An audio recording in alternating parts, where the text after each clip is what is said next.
بادشاہ نے ایک دن اس خواہش کا اظہار کیا کہ محل میں اتنے سارے عقل مندوں کے ساتھ ایک بے وقوف کو بھی ہونا چاہیے جو سب کے لیے تفریح کا باعث ہو۔ چنانچہ بڑی کوششوں کے بعد ایک بے وقوف کا انتخاب ہوا اور اس کے لیے ایک خاص قسم کا تاج بنوایا گیا۔ بادشاہ اس سے روزانہ چند ایک سوال پوچھتا اور بے وقوف کے جوابات سن کر بادشاہ اور درباری خوب ہنستے۔ وقت گزرتا گیا اور ایک دن بادشاہ سخت بیمار ہو گیا، یہاں تک کہ طبیبوں نے جواب دے دیا۔ بادشاہ نے اپنی تکلیف دور کرنے کے لیے اپنا آخری وقت بے وقوف کے ساتھ گزارنے کا فیصلہ کیا اور اس کو طلب کر کے کہا کہ آج تم سوال کرو، میں جواب دیتا ہوں۔ بے وقوف نے سوال کیا کہ آپ اپنی موت کے بعد کہاں تشریف لے جائیں گے؟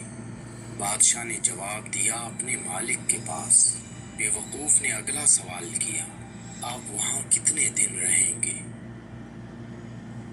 بادشاہ نے جواب دیا، ہمیشہ ہمیشہ کے لیے۔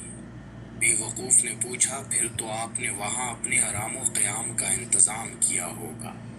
بادشاہ اس سوال پر حیران ہو گیا اور جواب دیا، نہیں۔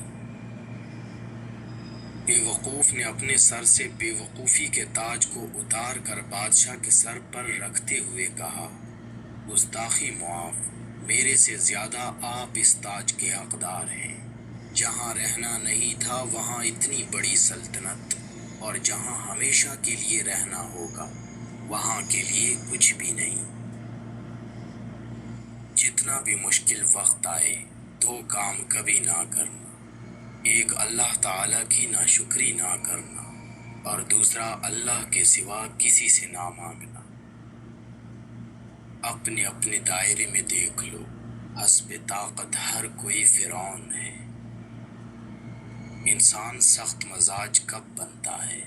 جب بہت سارے لوگ اس کی نرمی کا غلط فائدہ اٹھا چکے ہوتے ہیں۔